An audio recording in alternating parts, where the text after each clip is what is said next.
All right, hello. My name is Joachim Neu, and together with my co-authors Nusret Tash and David Che, I welcome you to our presentation on ebb and flow protocols, a resolution of the availability finality dilemma. Our work was prompted by this paper, which appeared on arXiv in the spring of 2020. The authors describe Gasper, the proposed consensus protocol for Ethereum 2, which combines the finality tool Casper FFG and the fork choice rule LMD Ghost. But is Gasper secure? Here are the key takeaways of this presentation. We found a liveness attack on Gasper. Gasper is not secure in the synchronous network model. We then dig deeper to understand the consensus problem that Gasper aims to solve and provide a formalization of this consensus problem under the name of ebb and flow protocols. While Gasper is not a secure ebb and flow protocol, we designed so-called snap and chat protocols, a family of provably secure ebb and flow protocols with optimal resilience against adversarial corruption. The world of consensus protocols is pretty much divided into the following two camps. On the one hand, the more traditional partially synchronous BFT protocols, such as PBFT or HotStuff, and on the other hand, Nakamoto-style longest chain-based protocols, such as Bitcoin, Ethereum 1, or Ouroboros. Protocols from these two camps show very different behavior.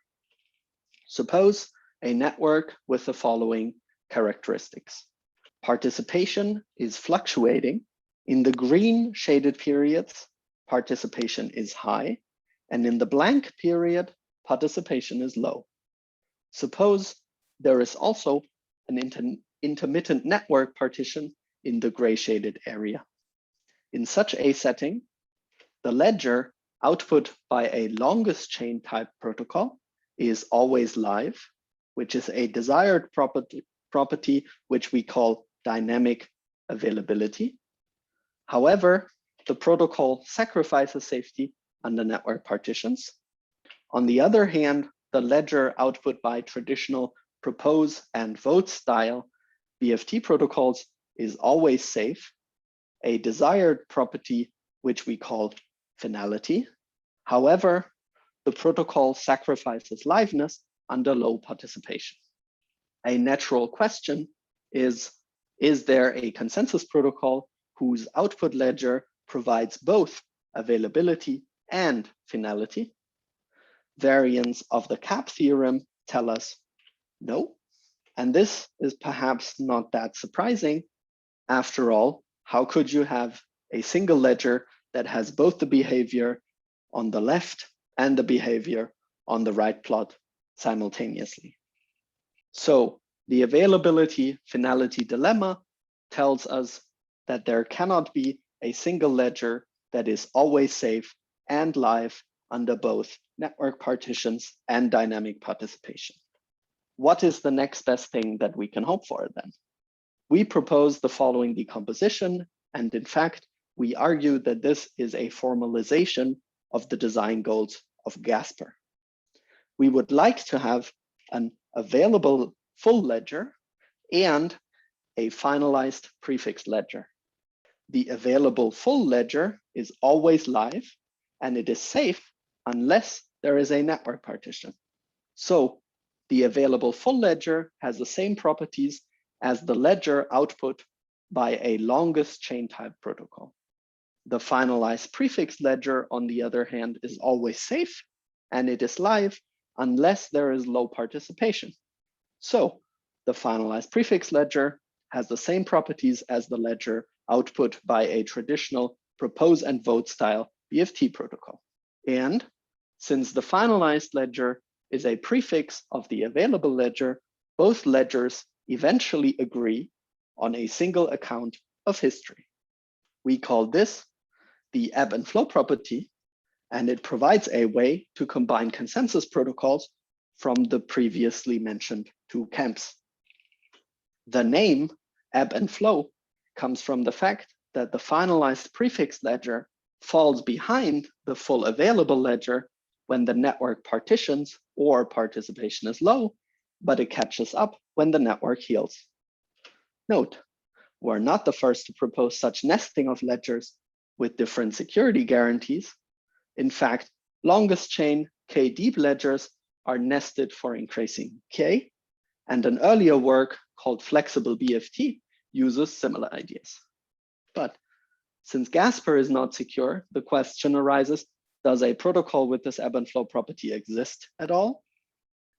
Before we discuss a provably secure ebb and flow protocol, let's take a high-level look at how Gasper aims to achieve the ebb and flow property and why Gasper is not secure under the synchronous network model. Gasper proceeds in epochs, which are further subdivided into time slots. Each slot has a randomly selected committee. Slot by slot, blocks are proposed and approved to grow the full available ledger based on the rules of LMD Ghost. Epoch by epoch, the finalized prefix is grown based on the rules of Casper FFG. The goal of our attacker is to build out two chains with equal number of votes so as to stall consensus. Note, for each committee, a few of its members are adversarial, but most of its members are honest. Honest committee members vote for the block which in their view already has the most votes. When the adversary is the randomly drawn block proposer in a slot, it can kickstart the following attack. It puts forth two conflicting proposals, showing one of the proposals to one half of the honest committee members and the other proposal to the other half of the honest committee members. As a result, both proposals now get equally many votes. So far, adversarial committee members have not cast a vote yet. Just before the beginning of the next slot, the adversary lets one of its committee members vote for the left block.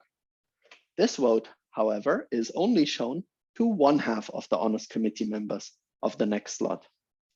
Similarly, the adversary lets another one of its committee members vote for the right block.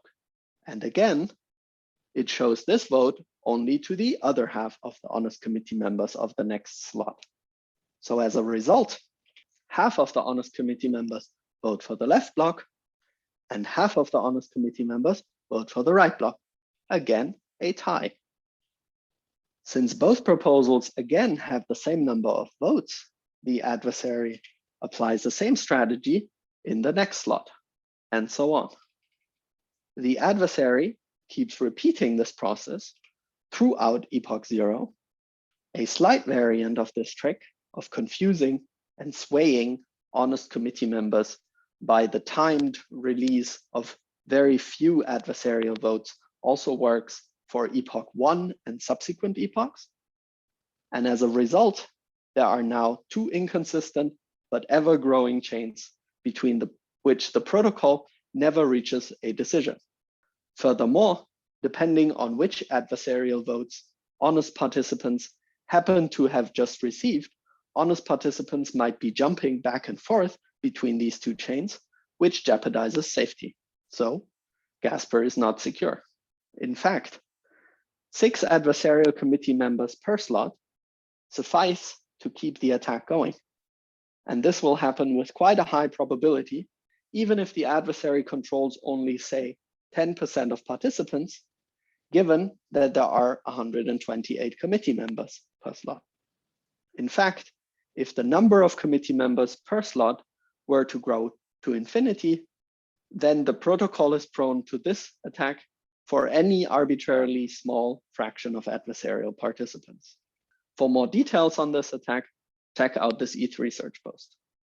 Since Gasper is not secure, we designed a family of protocols called Snap and Chat protocols, which provably achieve the ebb and flow property and provide optimal resilience against adversarial corruption. In particular, the finalized prefix ledger output by this protocol is secure partitions if less than a third of all participants are adversarial. The available full ledger is secure under dynamic participation if less than half of awake participants are adversarial. The finalized prefix ledger is always a prefix of the available full ledger, so that there is a single account of history. Note that the available ledger has the best possible resilience for a network with dynamic participation, while the finalized ledger has the best possible resilience for a network with partitions. So in this sense, we can say that the snap and chat construction is optimal. Snap and chat protocols employ an almost black box composition of an off-the-shelf longest chain type protocol and an off-the-shelf partially synchronous BFT protocol. Transactions are first ordered by the longest chain type protocol, which outputs a ledger of transactions represented as a chain of blocks. Prefixes of this chain of blocks are then snapshotted and input to the partially synchronous BFT protocol, which in turn outputs a chain of snapshots that is a chain of chains of blocks. This chain is flattened, meaning the snapshotted chains are concatenated as they are ordered, and duplicate and invalid transactions are removed to obtain the finalized prefix ledger.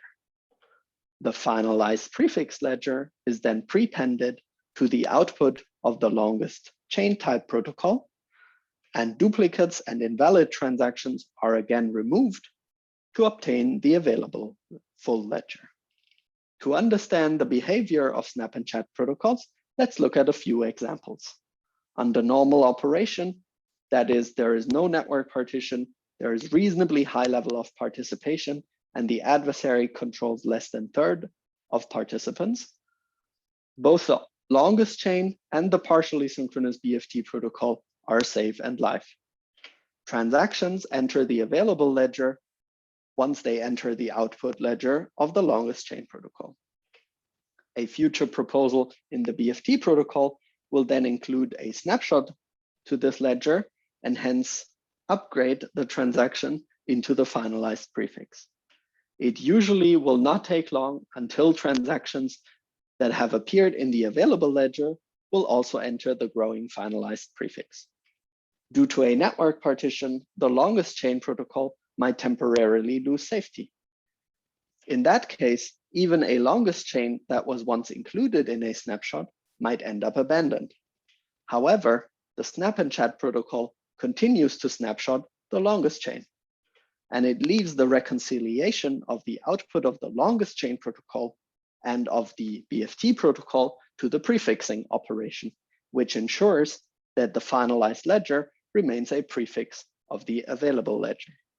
Finally, if there is no network partitions, but the adversary is strong and controls between a third and a half of participants, then the partially synchronous BFT protocol might not be safe or alive, but the longest chain keeps growing, and with it does the available ledger. Also, since the longest chain is safe, all snapshots are consistent, and so no safety violation can be introduced into the finalized prefix or into the available ledger. Besides security, snap and chat protocols have the following advantages. Since they are an almost black box construction from off-the-shelf sub-protocols, the security analysis is relatively simple and modular. Since the community continues to improve dynamically available and partially synchronous BFT protocols, snap and chat protocols are future-proof in the sense that they can benefit from future developments. Finally, snap and chat protocols can inherit features from the constituent protocols for their output ledgers. For example, using an accountable partially synchronous BFT protocol yields a snap and chat protocol with an accountable finalized ledger. A drawback of snap and chat protocols is that participants in the longest chain protocol cannot always determine at the time of block production whether a transaction will ultimately be considered valid and can enter the ledger or not. This interferes with many common approaches to support light clients and sharding, but it has been addressed in subsequent works. For more information, check out the paper or our high-level blog post on this topic, or our detailed description of the attack on Gasper on ETH Research.